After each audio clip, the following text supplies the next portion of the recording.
on nurturing innovation, ensuring skilling, and creating effective skill ecosystem, the state's perspective. For this, please join me in welcoming on stage Mr. Shrikant Sinha, CEO, Telangana Academy for Skill and Knowledge, Government of Telangana. Please welcome him with a big round of applause.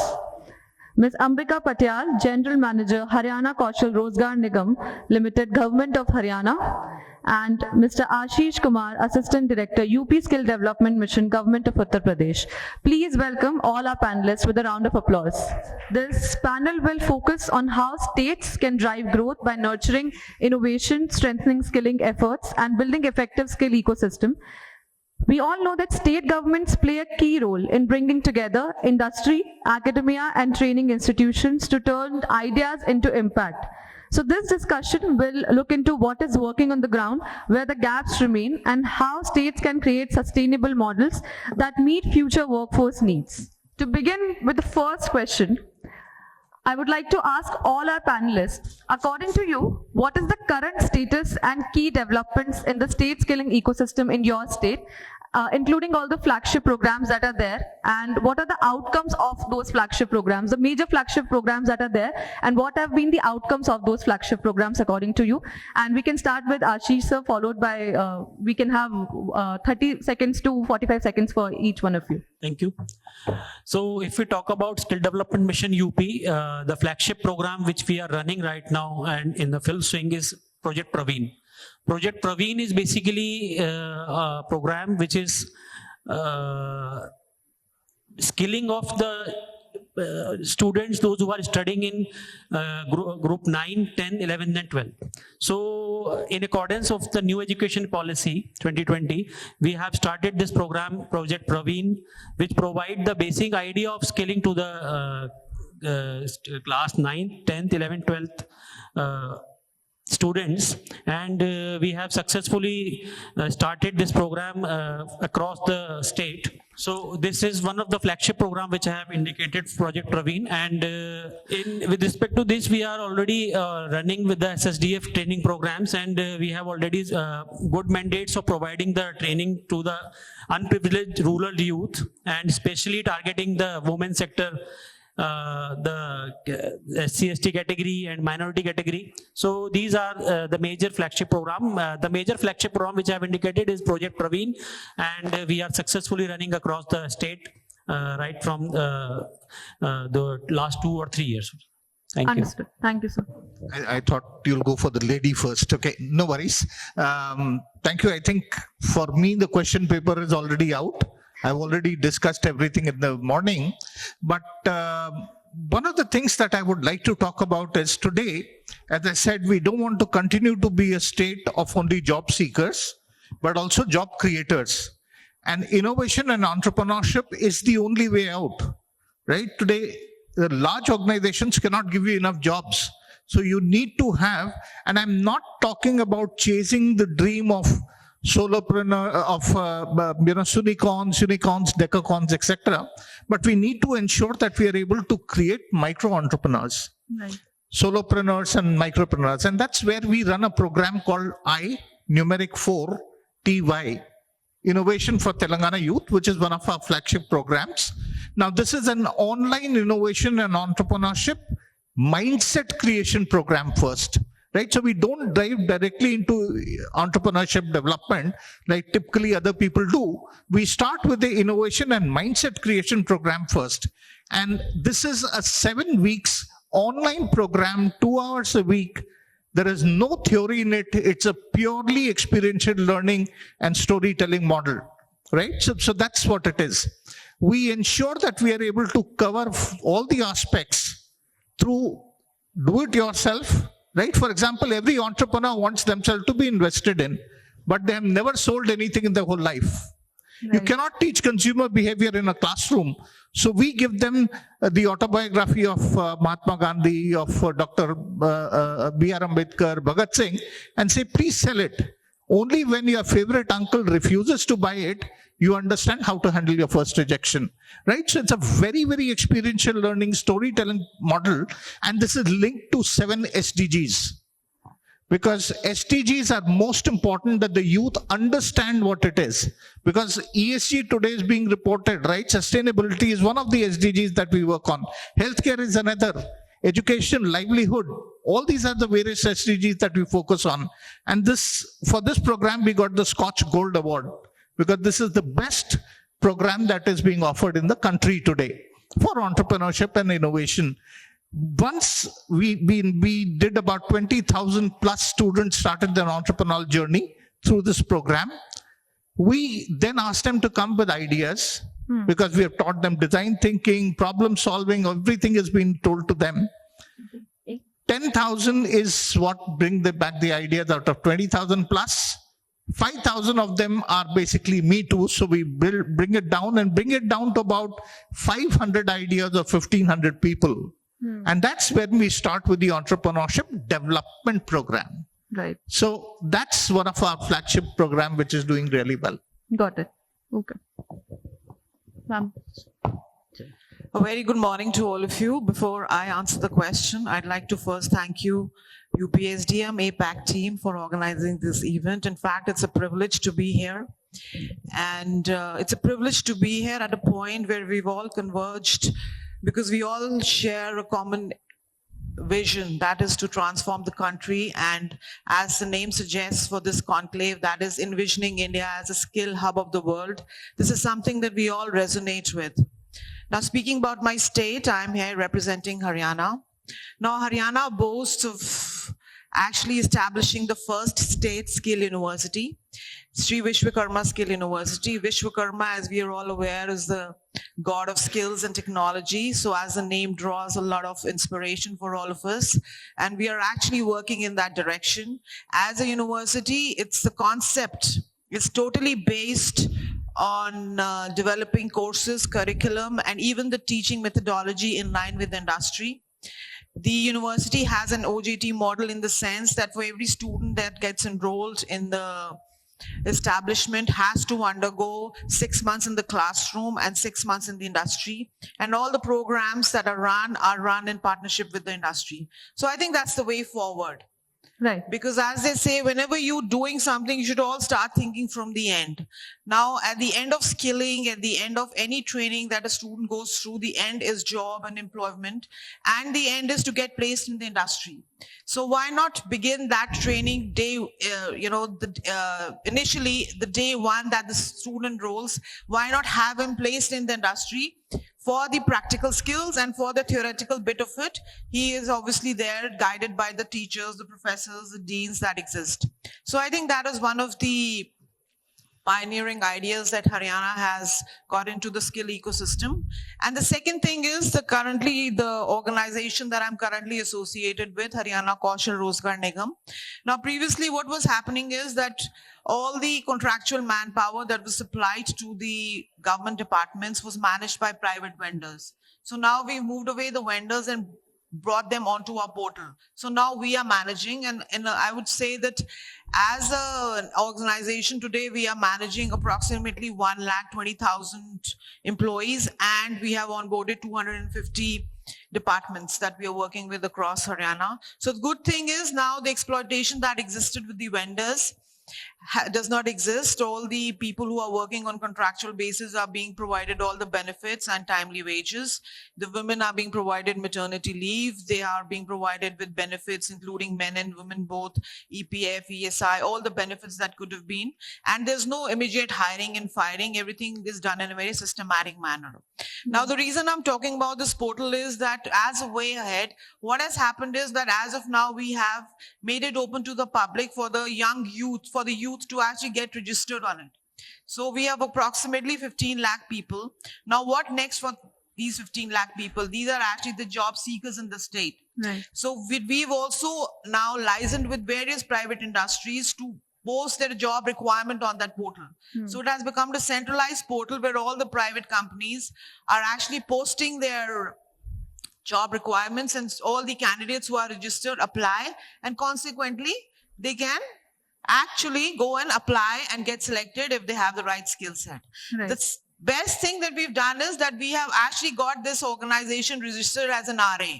Now, in today's economy, we talk about global economy. We talk about, the one area that we all talk about is the demographic divide that exists in the country. And also the fact that as a country, we have a very young democracy.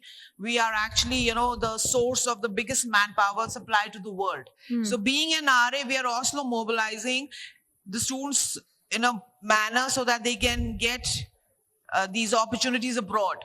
So we've licensed with various RAs all across the country and with foreign employers all across the country to again get their job posting registered on the portal. So as and when the requirement come, now the student doesn't have to go through the donkey route. He goes through a very formal, clear, structured manner to avail any global opportunities. So these are the two initiatives, ma'am. Understood. Thank you. Thank you. So if we talk about the flagship programs and the major initiatives, we have Project Praveen in UP for skilling the youth. In Telangana, we have the entrepreneurship development program that just not works on skilling, but first developing a mindset of entrepreneurship. And UP, we have the OJT program majorly, which ensures that job linkages are also developed meanwhile we are talking about skilling. So that's great, actually. We need active participation from the industry as well. So OJT ensures that as well. While all of this is going on, how is your state also ensuring that interdepartmental coordination with higher education department is ensured and there's alignment between the academic pathways and skill-based education? There is no gap as such, and the needs of the academia as well as the industry is also addressed. So how is the state ensuring that? We can start with Sir. Yes. Sure. So my name is Shrikant, so I'll open this time. Yes. Anyway, when we look at the skilling and if we look at the task model itself, we sit over and above the academic curriculum. As I said, we work with 700 plus colleges across the state, right? So we are already working with all the tribal welfare, social welfare, BC welfare, government degree colleges, polytechnics run by the government, ITIs, etc. So we are already in touch with all these people. And as I said, we sit over and above the academic curriculum. So it is not interfering over there, but definitely adding to it. And that's how we prepare as an elephant. And we ask it to climb the tree. And then we award the monkey saying, "Acha kiya tumne, you were able to climb the tree, other people could not." I think that's the first thing that we have to break. Second thing we have to break is, during our day and age, we used to play with something called mechano. Then uske baad it became mechanics. Our children play with the building blocks, right? Lego. Yes. But this day with Generation Z, it has become let go. Everyone is busy playing with their mobile. So you have to bring in creativity. Right. And that is where you need to help people understand and do things. No one will, industry doesn't recruit you for knowing the definition of a screwdriver. You should know how, where, when to use it. Right? And that is where our curriculums have to change. So we work very closely with the higher education, collegiate education, BC welfare, etc., all the departments. And not only that, we also work very closely with the industries department. We work with the trade bodies, because that's how you will be able to define the future curriculum, right? You have to prepare students 3 years in advance. But one basic thing that happens today in all the colleges all across the country and probably Southeast Asia also is, our focus is on teaching syntax, right? All our engineering colleges don't focus on the foundation. So today it's Python, tomorrow it'll be Cobra, Anaconda has come and gone, right? The programming language Anaconda used to be there, it is no longer there. So we have to ensure that we skill our youth on the fundamentals. Right. And that is where it's most important. So industry is able to bring that in. And as I said, 800 plus industries advertise their job. One more thing which I'd like to mention over here is we work with the industry on what we call as a first day, first hour productivity program. So if any organization is looking at, let's say 40 to 50 people, we jointly design the skilling program with them.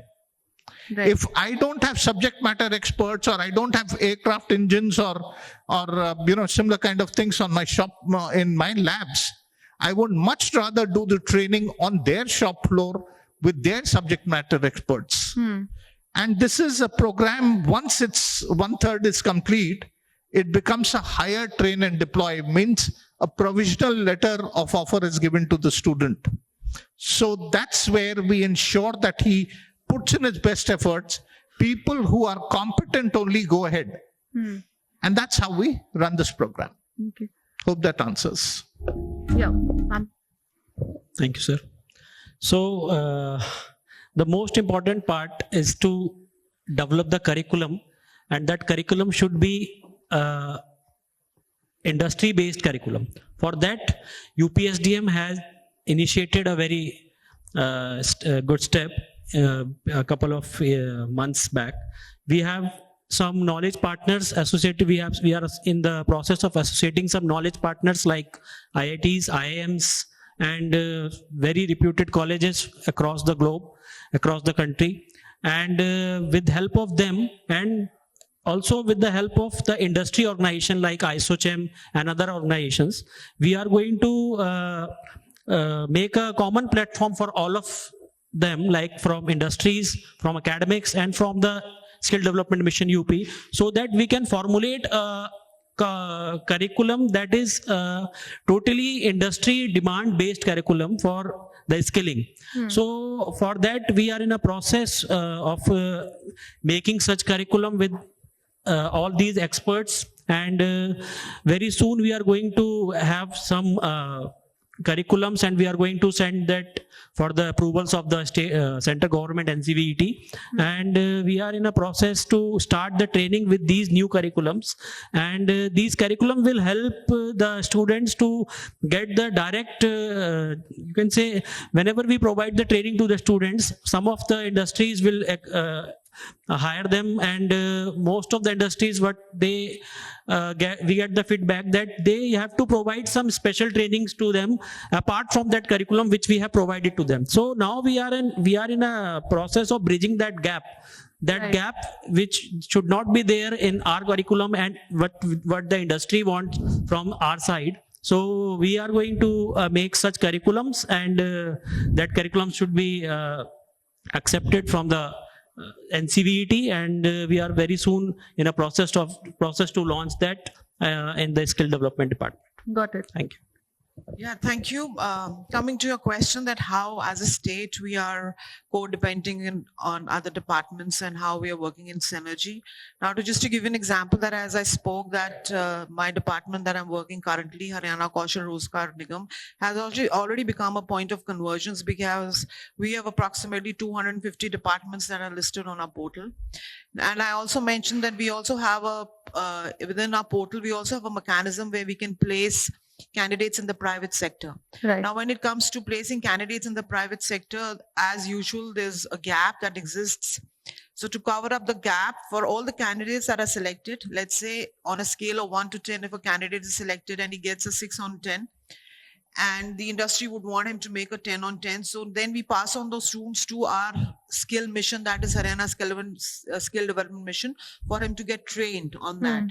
And once he's trained on that, he eventually gets placed in the industry. So this is how it's actually working. And the organization that I was talking about previously, Shri Vishwakarma Skill University, has also got accreditation as an assessment body. So an assessment body and an awarding body. So we can actually design our own QPs. In fact, most of the traditional arts that exist in Haryana, they've designed QPs on it.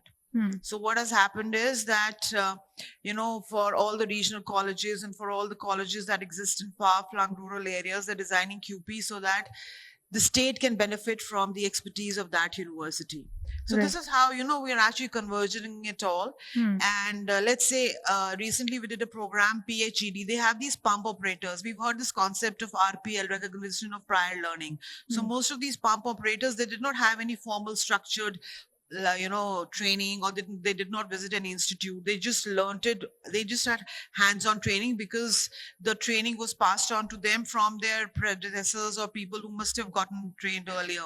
So we did an RPL for them as a university in association with PhD department, where we trained approximately 8,000 students and actually gave them a formal certification that they know their craft and they're pretty good at it. So I think this is how it's all working in Haryana.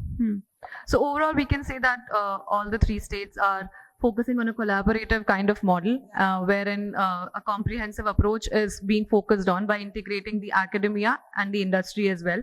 And one more thing that Mr. Shrikant highlighted, that when it comes to skilling, a one-size-fits-all approach is not going to work. We need to focus on a more need-based approach. So that is the way to go forward, I believe, too.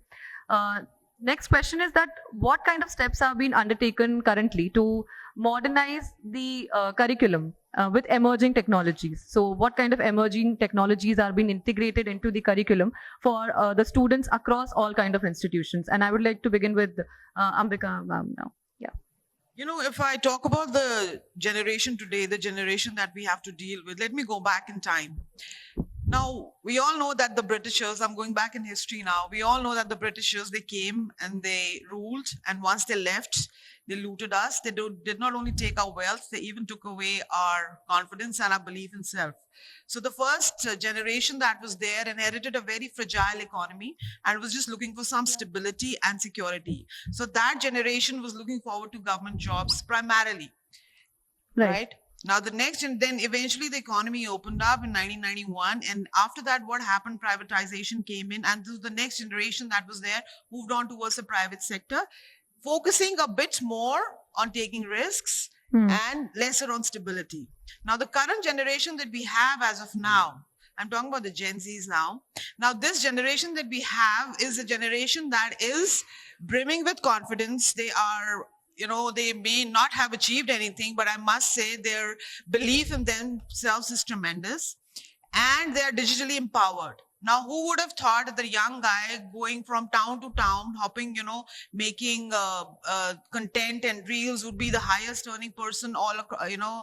So this is something, there's a new change that has happened. Now, for us to train that kind of generation, which has, yes, they're digitally empowered, but they have their own set of challenges in the sense that their attention span is very limited. They want instant results, instant gratification.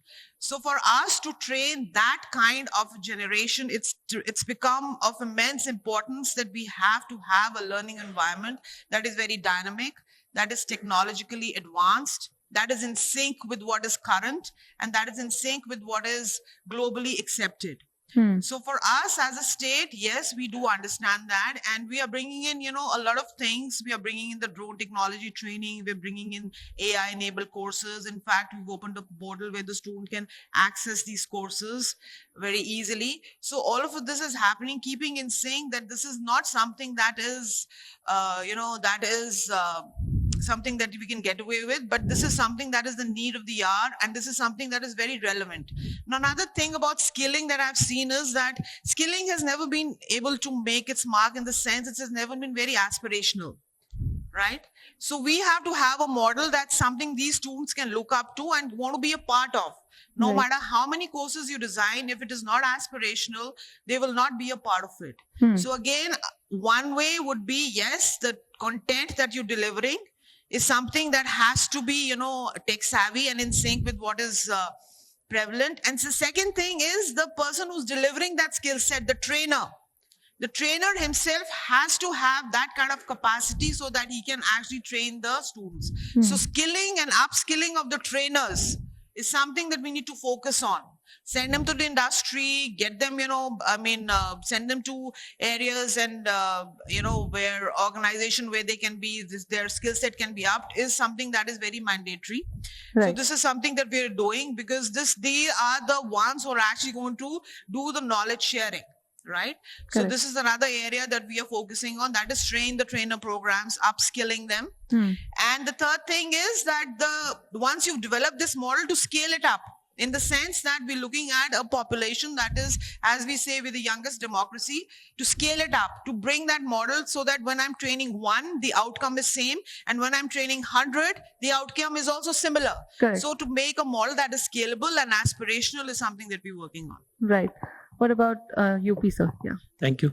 So I will come back to your question that how we are making our youth enable with the new technologies, like, So we are already, UPS team is already having a good training partners, those who are working with us in drone technology, in AI. In the second phase of TDU-GKY 2.0 and with the training of skill development mission, we are incorporating various good organizations, those who are having a good field experience and expertise in these emerging technologies like AI, drone and green jobs.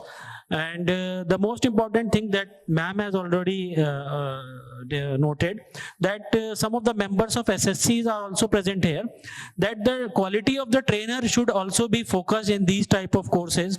As I have seen in the TOT certificates, whenever a person is going to apply for a TOT, he'll usually get to pass that exam from A to E category grades. So this is my request from this dais to the SSC members, that there should be minimum 2 grades A and B, because what we have seen over the inspections in various centers, the E category or D category trainers are getting certificates from SSC to train the students, and they don't have enough knowledge, they don't have enough idea about the trade. They usually generalize the topic, like if I say somebody is talking about solar, so he don't have any idea about photovoltaic. He just used to explain the solar like you have आपके पास एक solar plate है, उसे छत पे लगा देते हैं तो सौर ऊर्जा जनरेट हो जाती है. और he used to teach like in a very layman language, instead of talking about the technologies. He used to tell the students what is a multimeter, what is a diode, what is a photovoltaic process. At least he used to tell a very not deep but brief idea about the technology which has been involved in that particular sector, in that particular job role. So before going to the emerging technologies to the rural youth, because that youth is an unprivileged youth who is not able to go through his academics, proper academics. He certainly having 10th or 8th, or mostly those I have seen having a 12th exam passed, so they don't have any idea about these AI or these robotics and drones. So to get them into the main streamline or to get them to the technology, we should have a proper trainers. We should have a good quality trainer. So this is my request to the various SCC members, those who are sitting over here.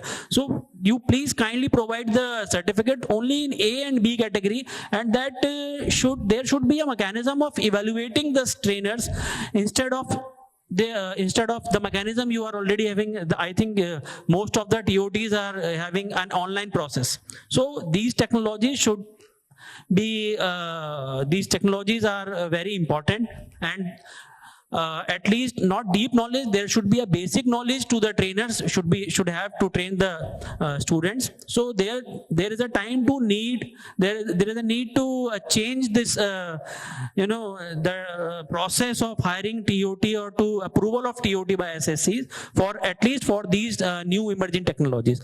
Next is we are already in a process of hiring very good training partners for the emerging technologies for the next financial year of DDU-GKY 2.0 or mission trainings. So already we are having a good training partners. We are having a good alumni across with us, and on 15 July World Youth Skill Day, we have already give prize to the good alumni who are working across the various sectors in emerging technology and other sectors. Even Honorable Chief Ministers have sir also facilitated some very good alumni in last couple of months back in a program. So we are already in a process of hiring these type of technologies to the skill mission, and we are continuously working hard with the guidance of our mentors in the mission. Thank you, sir. So what about Telangana? Sorry. Yeah. No, in fact, listening to sir, it was good to know that the state I belong to is doing so much. In my Karambhumi right now, I will talk about each of them separately, and I'm talking about non-task also. For example, ITIs, if you look at the national level also, there's a huge focus on ITIs. We are trying to make the vocational education much better, right? Because that's what it is. India has missed the software bus. I'm sorry, I've been in IT industry throughout my life, but I always say that India has missed the software bus, but because there is no product. Finacle was the last product we had, right? So it's important for us to focus on manufacturing, and that's where ITI central government is also focusing on it. And in Telangana, we have this partnership with Tata Technologies, where as of present, 65 ITIs have introduced 6 new courses on robotization, CNC, additive manufacturing, EV, and so on and so forth. So curriculums are getting modernized, not only curriculums, the infrastructure, as well as advanced learning centers, as these are called, or advanced technology centers. ITIs are also preparing people for the future manufacturing. Now we talk about task itself. Of course, instead of training partners, our model is very different. We don't have enough funds, etc., in the state government. So we depend on the corporates. For example, 2020 was declared as Year of AI in Telangana. We got industry partners to actually train, corporates to actually train our faculty members in 2019 itself, right? Blockchain, another software company actually trained our faculty members as well as our college faculty members on blockchain. It is best to learn from the people who are actually implementing it. So that's how we do it. About the curriculum itself, as I said, we always keep on changing the curriculum as per the needs of the industry. Right. And that is where it is. But our focus is on fundamentals, which are the most important. Dunia mein bas ek hawa mahal hai, right? The building without a foundation. Foundations are a must. And that's what our focus is. And that's how we prepare people for the future. How are things changing? Pehle, an automobile engineer only used to know ICE engines and he knew everything. Now, with an EV, an automobile engineer needs to understand chemistry because batteries are there, cells are there, right, for powering it. It is a moving piece, so mechanical engineering needs to be understood. It has got an audio system which is connected to internet, so IoT and 5G is to be understood. If you are doing all that, of course, someone can hack into your system and understand whether you are going to, Shadab today or to Tunde Kebab for enjoying yourself. So it can even hack your audio system. So you need to have cyber security. Right. As well as AI and ML. So our education system has to completely change to what NEP talks about. And that is where it is. So SEP, NEP, whatever it is, our curriculums have to keep in line with the industry itself, right? IIoT, Industrial Internet of Things. Today you are manufacturing plastic bottles. Tomorrow plastic is banned in UP. Automatically systems have to start creating glass bottles, right? Your plant should be. How do you prepare your students for those kind of things is what is important for us to understand and move in that direction. AI, of course, is a tool today. Everyone should know how to use the tool, right? Right from a housewife who could go to the fridge and say, I've got these ingredients. I want to make a salad. Tell me what can be done. Right? There are a whole lot of ads coming also. To a faculty member, and in fact, this has happened to me also. One of my friends is a thermodynamics professor. He said, I want to create a paper of 100 marks, 40 question with a diagram, etc., 20 multiple choice. And AI created a paper and gave it to him. But the students, as was said, Gen Z are much more faster. They also went over there, but they went a step further. They asked also for the answers for it, right? So AI is not only artificial intelligence, but applied intelligence also. Right. So you have to ensure that you take care of it. And of course, curriculum upgrades, etc., tools for the faculty members, everything can be done through AI. Only thing is they should be able to use it in the right fashion. That's where it is. Got it. Thank you so much. Thank you for all the insights to all our panelists. Due to the paucity of time, we will be getting over with the panel. But if I have to sum up quickly the insights from this panel, all the states here are taking the major initiatives that are there for skill development, but collaboration has come out to be a key theme for all the states. In academic collaboration, industry collaboration, as well as training of the trainers, as highlighted in the last question or the last part of the discussion. Training of the trainers is really important, and for that too, industry has to come forward, and collaboration is what we need going forward. So thank you to all the panelists for, yes, definitely. Since there are so many SSC heads over here, what Yes. I would also like to talk about is you should have a trainer, a senior trainer, and then a master trader, and then a mentor. Right now, there is no grading of the mentors, etc. And that's where I think it's very important for the skilling ecosystem to move towards. Thanks. Right, that's a really valid point. Thank you to all our panelists. Please give them a big round of applause.